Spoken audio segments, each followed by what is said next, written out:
Dua as-Sabah, the supplication for the morning. The author says, Allama Majlisi has mentioned this supplication with commentary in the Book of Supplications and in the book of the ritual prayer of Bihar al-Anwar. He says, this is a famous supplication, but I have not found it in the authoritative works except in the Misbah of Sayyid ibn Baqi. He also says,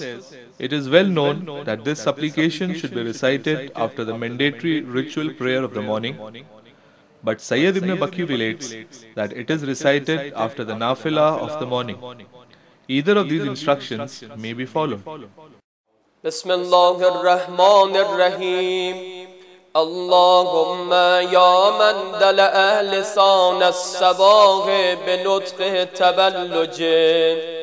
وسرح قطع الليل المظلم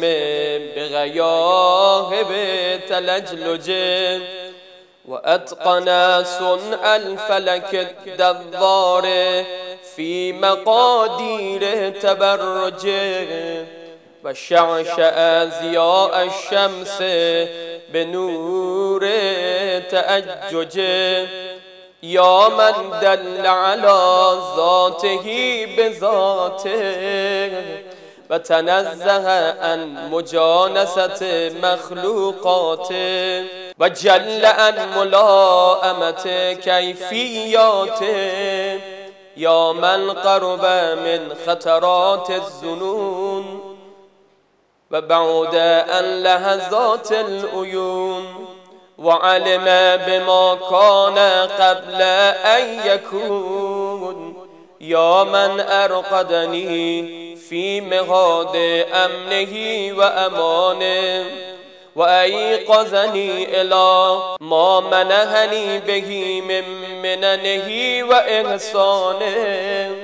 وكف أكف السوء أني بيده وسلطانه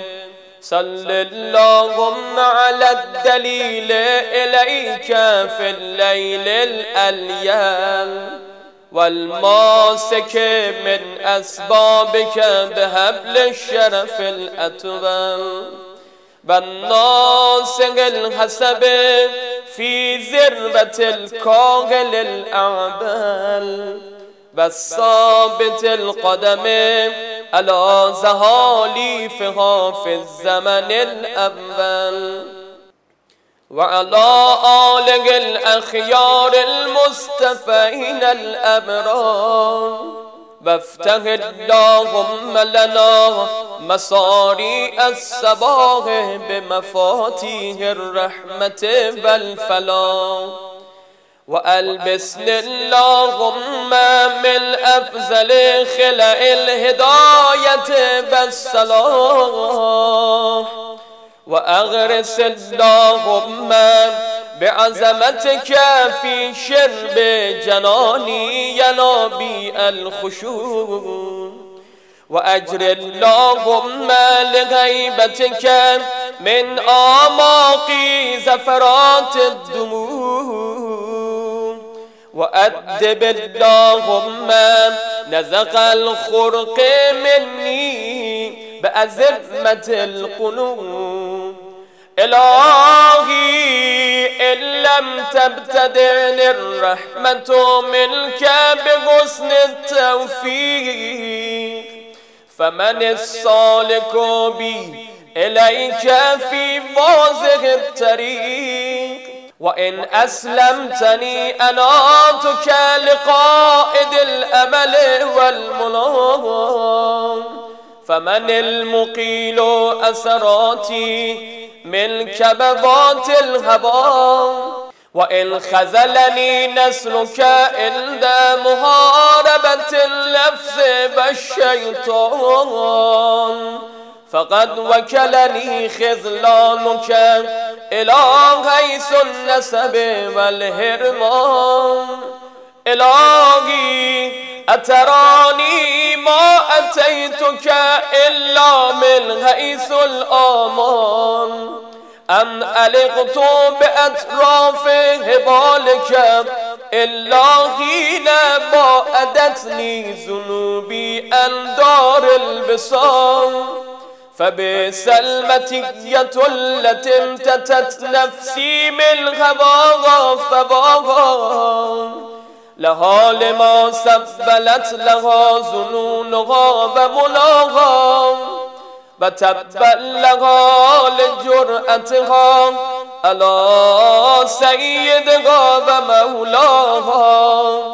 إلهي قرأت باب رحمتك بيد رجائي وقربت إليك لاجئا من فرط أهوائي وألقت بأطراف هبالك أنامل بلائي فاسفه اللهم أما كنت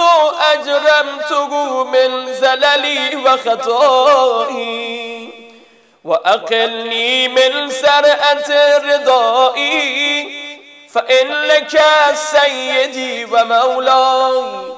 ومعتمدي ورجائي وأنت غاية مطلوبي ومناي في منقلبي ومسواي. إلهي كيف تطرد مسكينا التجأ إليك من الذنوب هاربا أم كيف تخيب مسترشدا قصد إلى جلابك صائيا أم كيف ترد زمآنا ورد إلى غياظك شاربا كلا وحيازك مترأة في ذلك المهول وبابك مفتوح للطلب والبغول وأنت غاية المسؤول ونهاية المامور. إلهي هذه أذمة نفسي أقلتها بإقال مشيتك